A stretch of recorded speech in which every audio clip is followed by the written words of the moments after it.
Hare Krishna. God is great চ্যানেলে সবাইকে স্বাগত জানাই।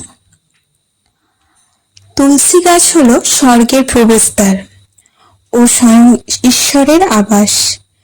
এই পাতা ভগবান বিষ্ণুকে নিবেদন করলে তিনি বেশি খুশি হন।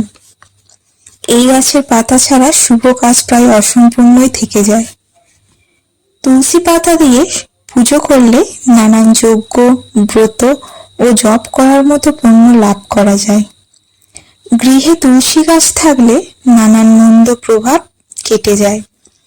এখানে আমরা তুলসী গাছের কিছু মন্ত্র আলোচনা করে নেব।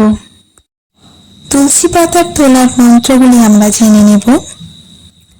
ওম সুভদ্রায় নমঃ, ওম সুপ্রভায় নমঃ, মাতস্থলসি গোবিন্দ হৃদয়ানন্দকারিণী নারায়ণস্য পূজার্থ চিনুমিতাং নমস্তুতে। তুলসী গাছে জল অর্পণ করার মন্ত্র।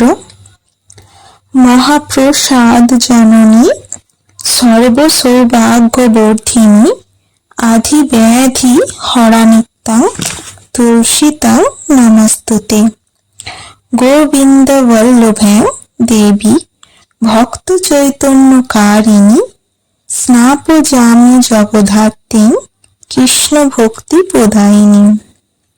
তুলসী তুলসী নারায়ণ, তুমি তুলসী বৃন্দাবন, তোমার মাথায় ঢালি জল, অন্তিম কালে দিও স্থল।